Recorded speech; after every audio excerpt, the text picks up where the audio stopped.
সুপ্রিয় ছাত্রছাত্রীবৃন্দ, আসসালামু আলাইকুম। আশা করি সবাই ভালো আছে। আজও আমি তোমাদের অনলাইন ক্লাস দ্বিতীয় পর্বের নবম দশম শ্রেণীর রসায়ন বিষয় নিয়ে আমি আলাপ করবো।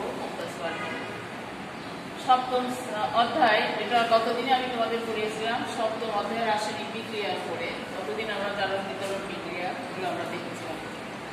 এখন আজকে আমরা দেখব যে জারণ বিতরণ বিক্রিয়া বা রেডক্স বিক্রিয়া এটি কত প্রকার, নন রেডক্স বিক্রিয়া কত প্রকার সেটা।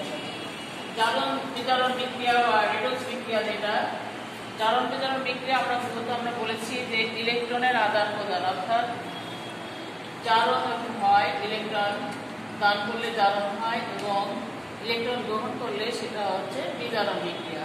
তাহলে ইলেকট্রন আদান প্রদানের মাধ্যমেই জারণ বিজারণ বিক্রিয়া ঘটে। তাহলে এ ধরনের বিক্রিয়ার মধ্যে পড়ে সংযোজন, বিয়োজন, প্রতিস্থাপন এবং দহন। সংযোজন বিক্রিয়া কাকে বলে? যে জারণ বিজারণ বিক্রিয়ায় দুই বা ততোধিক রাসায়নিক পদার্থ পরস্পরের সাথে যুক্ত হয়ে একটিমাত্র যৌগ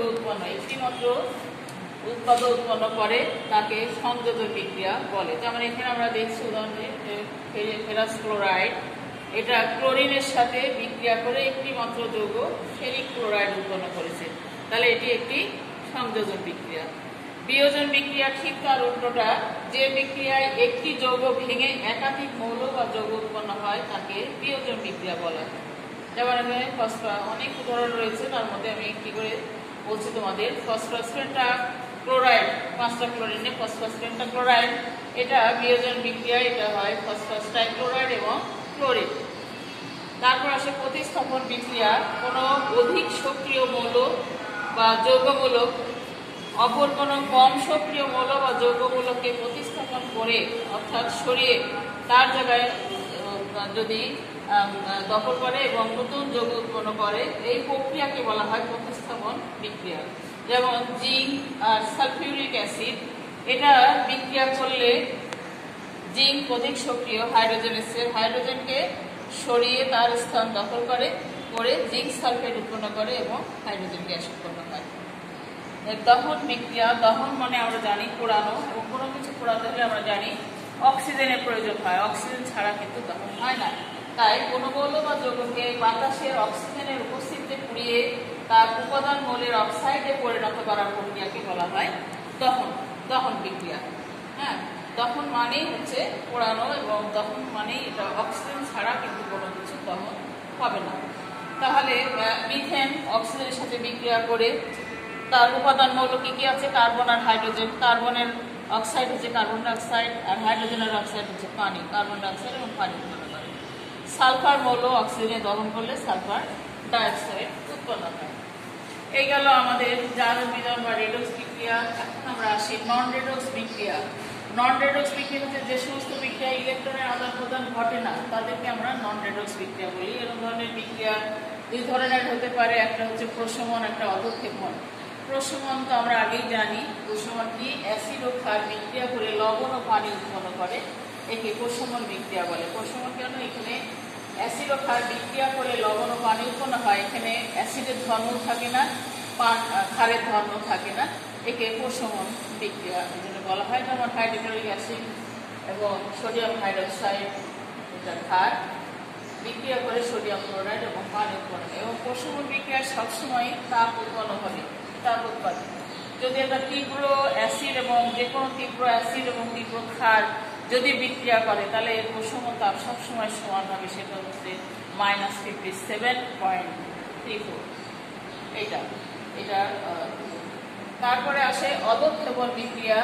অধঃক্ষেপণ, একই দ্রাবকে দুটি যৌগ মিশ্রিত করলে তারা পরস্পরের সাথে বিক্রিয়া করে যে উৎপাদকগুলো উৎপন্ন করে, তাদের মধ্যে যে কোনো একটি যদি ওই দ্রাবকে অদ্রবণীয় হয় বা খুব কম পরিমাণে দ্রবণীয় হয়, তাহলে সেটা কি করে? বিক্রিয়া পাত্রের তলায় তলানি হিসাবে জমা হয় বা একবার কঠিন আকারে জমা হয়, একেই বলা হয় অধঃক্ষেপণ বিক্রিয়া।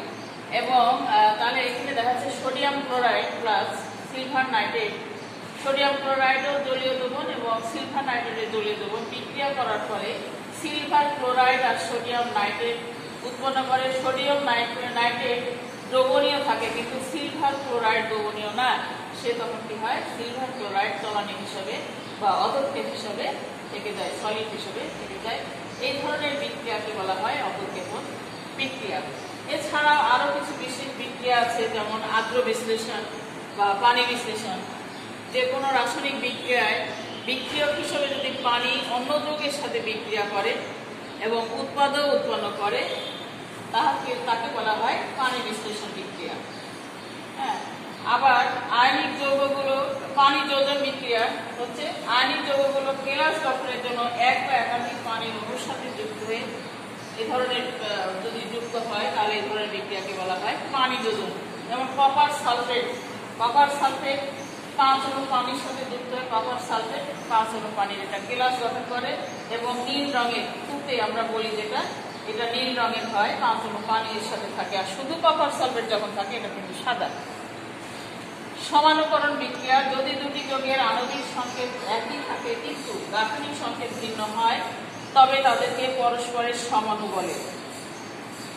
একটি সমাণু থেকে অন্য একটি সমাণু তৈরি করার যে প্রক্রিয়া, এটাকে বলা হয় সমানুকরণ বিক্রিয়া। যেমন উদাহরণস্বরূপ আমরা একটা দেখতে পারি, অ্যামোনিয়াম সায়ানেট NH4CnO, এখানে কয়টা নাইট্রোজেন আছে? একটা, দুইটা নাইট্রোজেন, হাইড্রোজেন আছে 4টা, কার্বন 1টা, অক্সিজেন 1টা।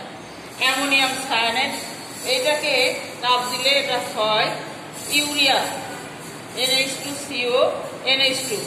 এটার গঠন আর এটার গঠন আলাদা কিন্তু আণবিক সংকেত আছে। এখানেও দুইটাই নাইট্রোজেন, এখানেও দুইটা নাইট্রোজেন, এখানে হাইড্রোজেন 4টা, ওখানেও 4টা, অক্সিজেন 1টা, কার্বন 1টা, এখানে অক্সিজেন কার্বন।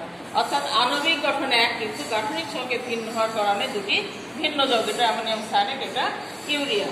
এই ধরনের যে বিক্রিয়া তাকে বলা হয় সমানুকরণ বিক্রিয়া। এরপর আসে পলিমারকরণ বিক্রিয়া। পলিমানে অনেক, একটা অণুর একটা যৌগের একাধিক অণুর সংমিশ্রণকে বলা হয় পলিমারকরণ বিক্রিয়া। অর্থাৎ প্রভাবক, এটা কেন হয়? প্রভাবক উচ্চ চাপ ও তাপের প্রভাবে যদি এক বা একাধিক যৌগ অসংখ্য অণু একত্রিত হয়ে একটি মাত্র বৃহদাকার অণু তৈরি করে তাকে পলিমারকরণ বিক্রিয়া বলা হয়। যেমন আমরা পলিথিনের কথা আমরা জানি, পলিথিন কোথা থেকে হয়? ইথিলিন। ইথিলিনের অসংখ্য অণু, এটা 200 ডিগ্রি সেলসিয়াস তাপমাত্রা এবং 1200 অ্যাটমসফিয়ার চাপে এটা যুক্ত হয়ে পলিথিন বা পলিইথিলিন তৈরি করে, যেটা আমরা পলিথিন হিসাবে ব্যবহার করি। এই ধরনের অনেক বিক্রিয়া আমরা দেখতে পারি। বাস্তবে ওই সমস্ত বিক্রিয়া, বিভিন্ন বিক্রিয়া ঘটে, যেমন মরিচার পড়া বা যে বৃষ্টি হলে ছাদে পিচ্ছিল হয়ে যাওয়া, হ্যাঁ, তারপরে লোহায় মরিচা পড়া, এই ধরনের বিভিন্ন বিক্রিয়া বাস্তবে অসংখ্য আমরা করতে দেখি এবং তার প্রতিকারও আমরা বিভিন্নভাবে করে থাকি।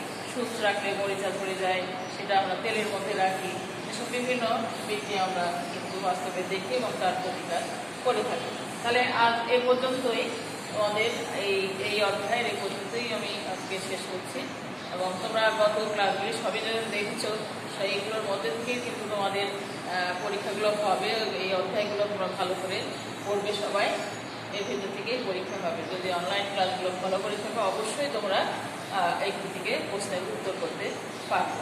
তাহলে আজকে আমি তোমাদের বাড়ির কাজটা দিয়ে দিই, তোমরা এটি ভালো করে।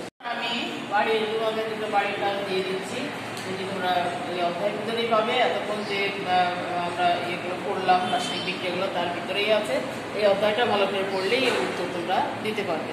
যেমন 1 নম্বর আছে, জারণ বিজারণ একই সাথে ঘটে, এটা উদাহরণ সহ ব্যাখ্যা করো। কারণ যখনই কোনো জারণ ঘটছে, ইলেকট্রন ত্যাগ হচ্ছে, আবার একটা ইলেকট্রন গ্রহণ করছে, বিজারণ হচ্ছে, তাহলে একই সঙ্গে ঘটছে, একটা উদাহরণ দিয়ে বিশ্লেষণ করবে।